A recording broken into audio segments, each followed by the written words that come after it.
Hey, what's up guys? We are back dito sa aming channel. So, another tutorial video na naman po yung ating ibabahagi this time. Bali, magkakabit tayo ng bintana. And then, pakita ko sa inyo yung basic procedure or yung nakasanayan nating pamamaraan kung paano magkabit ng sliding window. Ayan. Pero bago tayo magpatuloy dito sa ating gagawing tutorial, kung bago lang kayo dito sa aming channel, please do subscribe. And then, palike and share na rin itong ating video at huwag kalimutan i-click ang notification bell para lagi kayo updated sa mga future upload natin kagaya nito. So, tara guys, gawin na natin ito. So, ito yung ating kakabitan ng bintana guys. Bali, na-assemble ko na pala yung ating sliding panel. This is just a traditional or yung WSD na profile or yung widely used na aluminum dito sa ating bansa or sa Pilipinas. Ayan. Bali, ito yung ating existing window. As you guys see. By the way, I'm here with my wife. Siya yung videographer natin this time. And then may bata. So, pakita ko sa inyo yung procedure or yung basic nga po na pamamaraan ni Pong's work. I already have a video kung paano nga po ikakabit ito. But since I am concerning about the newbies or sa mga baguhan lang na hindi pa masyado alam kung paano nga po magkabit ng bintana. So again, disclaimer po, hindi po tayo expert sa aluminum and glass. Bali, yung ibabahagi natin is based po sa ating experience or mga nakasanayan sa pagkakabit or sa paggawa ng mga sliding or mga bintana or any related sa aluminum and glass. So, yung first thing na gagawin natin, nga pala, this is not usual dahil nga po yung kadalasang ginagawa ng mga installer is nakabuo po yung mga perimeter frame. It consists of SD, double head, double seal, and then yung dalawang double jump. So nakabuo po siya and then saka po siya ilalagay sa opening. So this time isa-isa nating kabit yung mga bahagi ng ating perimeter sa ating bintana. So yung gamit nating screw dito, since ito lang yung ating available. Nga pala yung gagamitin nating mga tools is just barena. Yan po yung ating barena, and then siyempre yung ating grinder sa pagkakatas ng aluminum, and then ano pa ba? Ito pong mga screw. Gypsum screw na 6 or 7 by 1 I guess, na self-drilling dahil nga po yung ating jump or yung ating opening is steel po yan. Ayan, bakal po yan mga peeps. Chavilar na 2 by 3 na GI. So una natin ikakabit is this one, double head. Then gamit natin itong gypsum screw na 7 or 1. Saan na tayo nagbubutas nito? Dito lang. Ay, say.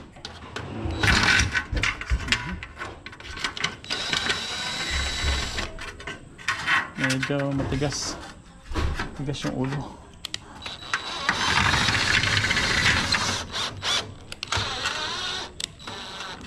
Oops. Then sa kabila. So, make sure na equal po yung clearance niya. Baka hindi equal to guys.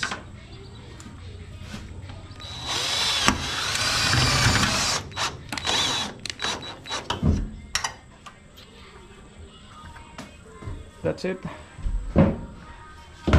Then yung sunod na gagawin natin is, ayan, nakapatong na po dyan yung ating double seal. So ilalagay na natin itong ating mga sliding panel. Come to me, my darling.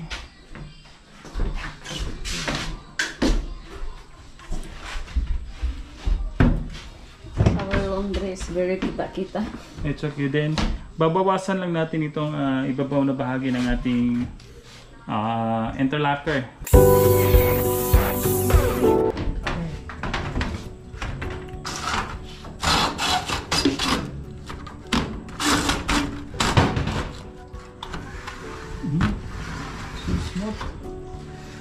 Then yung isa. Yan, bintana na tayo.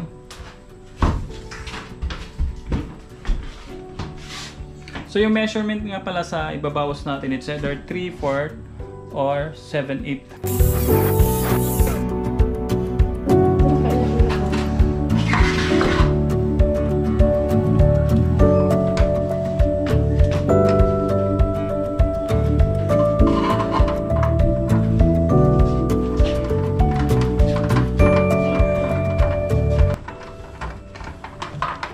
So pag ganito po na hindi pa siya papasok yung gulong, so kailangan nyo pong babaan o i-adjust po yung gulong ng sa gayon.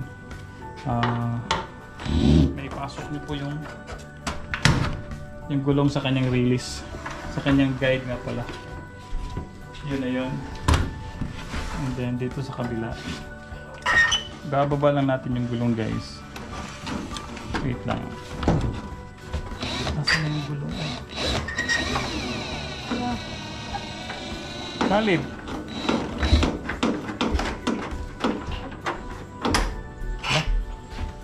Parang umatras siya. Wait lang. So ayan guys, nakabit na natin. Adjust ka. Balik, atas ka muna dahil. Kasi maklit ko. Sige, bahala ka, mahulog dahil. Kasal bahay. So ayan guys, nakabit na natin itong mga sliding panel.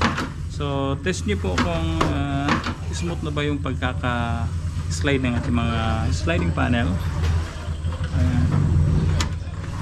Then after natin ma-test kung okay na ba yung mga sliding panel, saka natin ikakabit yung jam. So ganito pala yung ating pagkakaltas ng ating jam, guys. Ayan.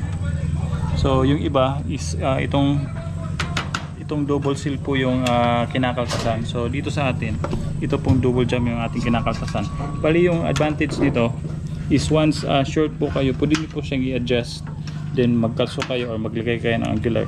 Dahil nga po there are times na actually mostly na nangyayari is especially nagmamadali tayo, magkakamali tayo sa pag-reduce or pagkaltas ng ating mga bottom or top rail, in which makaka-apekto po sa ating pag-assemble.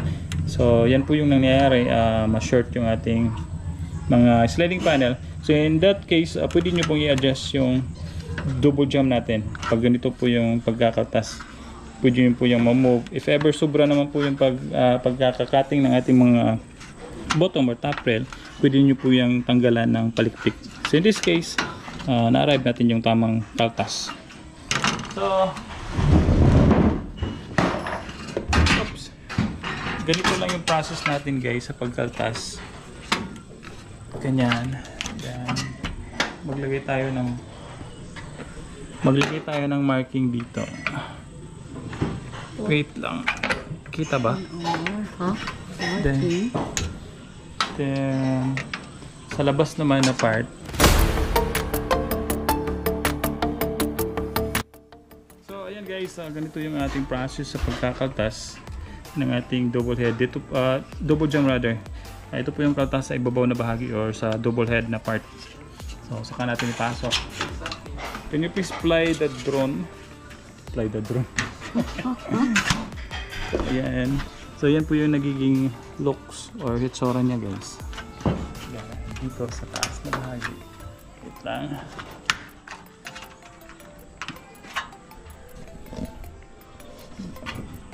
Against the light. Wait lang.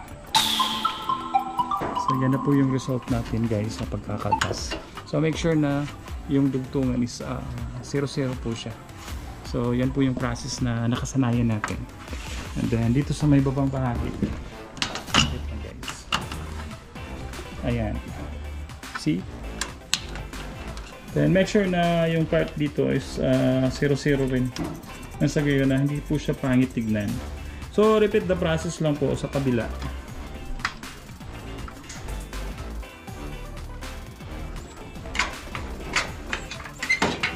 So yung kabilang jam natin, guys, since kulang tayo sa materialis, dinugtong na lang natin. Total dito lang naman po ito sa aming DIY bahay.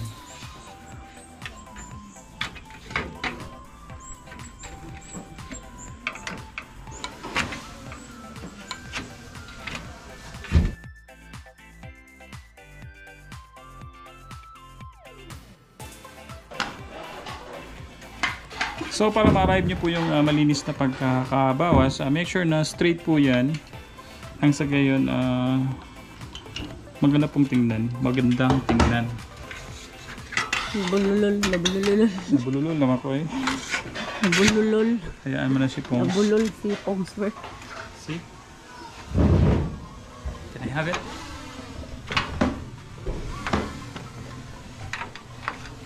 So ayan guys. As you can see, siradong-sirado po yung ating pagkakaltas. Para super nice, super clean. Subalit, hindi siya clean dahil nga po dinudugtong lang natin yan. Well, that's fine. And then, sa ibabang bahagi nito, so yan po yung hitsura niya. So again, review ko ulit sa inyo. Once ma-encounter nyo po na shirt po yung mga glass panel nyo, pwede nyo po yung i-adjust and then maglagay kayo ng kalso or angular just to cover the gap. So, yan po yung advantage ng ganitong setup. Once ma-short po yung ating panel, may paraan po. And then if ever sa transportation naman po, madali lang po siyang dalhin dahil nga po naka-disassemble po yung ating mga perimeter ng ating sliding window. So wait lang. So yan na po guys. Yung susunod natin gagawin dyan is i-screw na po yung ating mga double jump. So can you please hold madam? Makatubong kasi mo? Switch.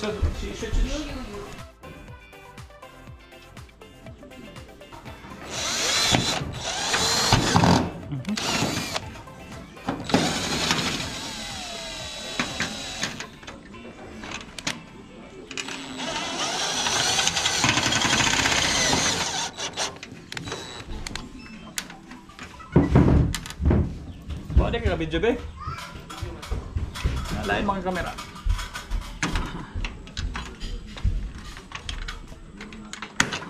Ay, ayaw direct.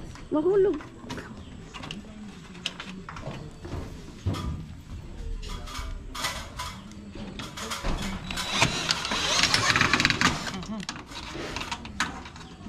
Guys.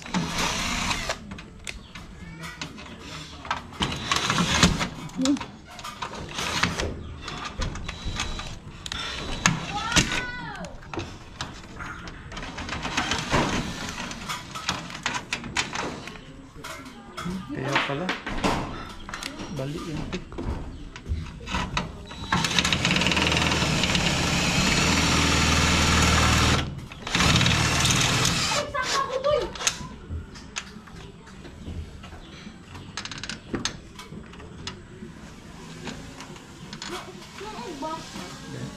Doon ka sa malayo lang.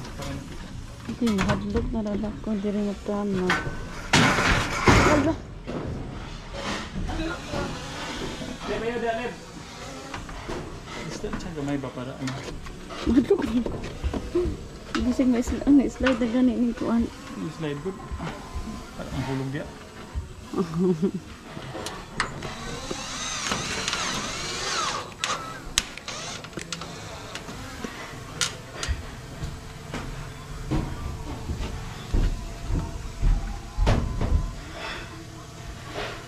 Grabe na pa yung footage.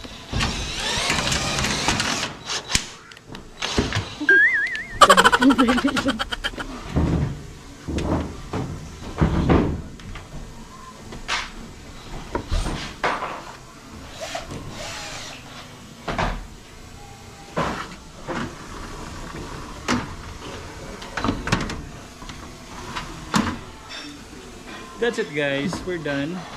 So bali yung gagawin na lang natin dito is maglalagay tayo ng yung keeper and then syempre yung ating flash lock dahil nga po flash lock yung ating ginagamit. Dito ra ka ba? Dito ra ka ba? Kaya makunta.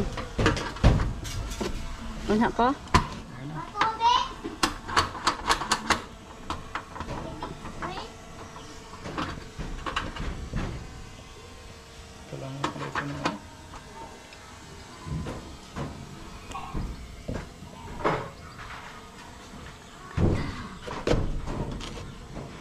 Kan ay.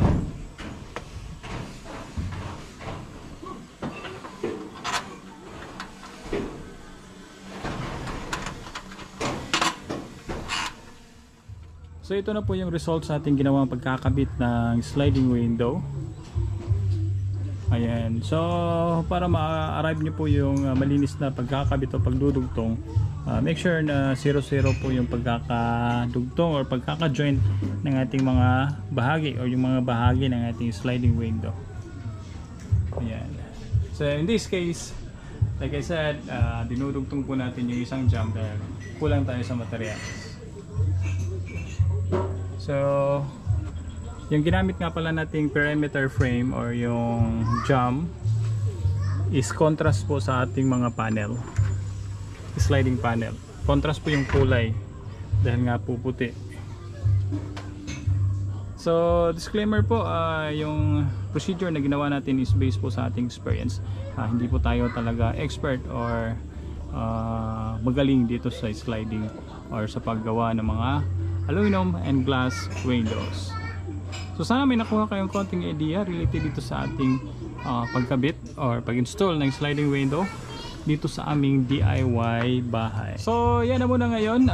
Abangan nyo po yung mga susunod pa nating mga vlogs. At huwag nyo pong kalimutang i-like at i-share itong video at mag-subscribe na rin sa aming YouTube channel. Maraming salamat po.